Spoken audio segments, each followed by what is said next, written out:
Madison Jarvis' mysterious disappearance is the driving force of The Beast in Me, and the truth of what happened is pretty bleak. Netflix has quickly established itself as the go-to for thriller mystery shows, and The Beast in Me is one of the best they've ever made.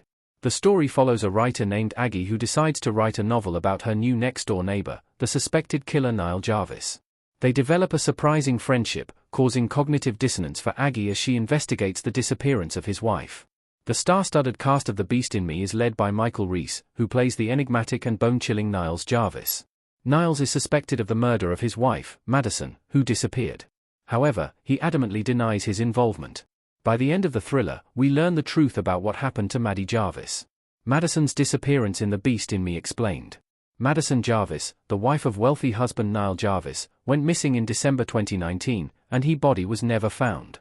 After the disappearance, Brittany Snow's Nina, her personal assistant at the time and later Nile's second wife, found a suicide note on Madison's desk, saying she needed to escape and had no other answer. The suicide note gives the Jarvises plausible deniability when they need it the most.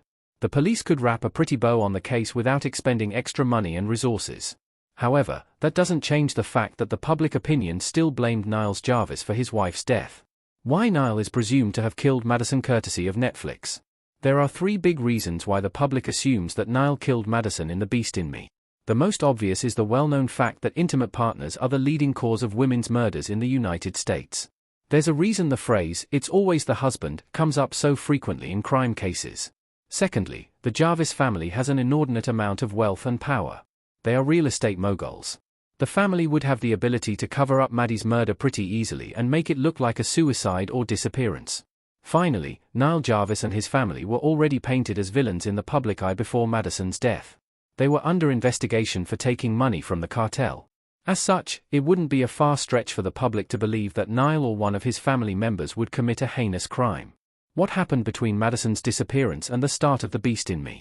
Many things occur between Madison's disappearance and the beginning of The Beast in Me. Detective Abbott gets way too obsessed with convicting Nile, but Nile is never tried or convinced of Madison's murder. Still, the public all agree that Madison was murdered, making it impossible for Nile and his wife Nina to live an everyday life. Nile receives many requests to interview him and write a book about him, but he repeatedly turns them down until he meets Aggie. Even when he agrees to Aggie's proposal, he worries that she will write a hit piece.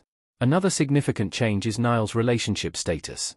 Maddie's ex-personal assistant marries Nile Jarvis, and she insists that they didn't have a romantic relationship until after Maddie's death.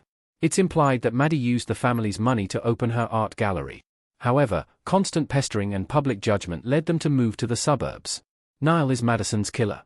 As expected, Niles killed his wife, Madison. He bashed her over the head repeatedly with one of her art sculptures. While the killer's identity might have been evident from the start, the motive and the aftermath are shocking. The Beast in Me episode 7 shows, in a flashback, that Maddie was the mole who leaked information about the Jarvis family's crimes to Detective Abbott. Initially, Nile thinks that Nina was the mole. However, Nina reveals that she had been following Maddie and had seen her meeting with the detective. After Niles confronts Maddie and kills her, he calls his family to help clean up the mess and cover up the crime. They break down her body so that it will fit into a suitcase, and then they bury that suitcase underneath Jarvis yards. This gives the family a secondary motivation to move forward with the building. It will both make them money and ensure nobody ever finds Maddie's body. After all, once the building is up, it would be nearly impossible to dig underneath the foundation.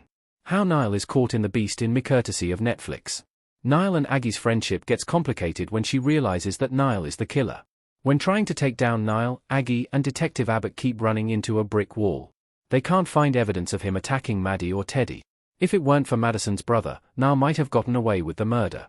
However, he gives Aggie the biggest key to finding the truth, Maddie's diary.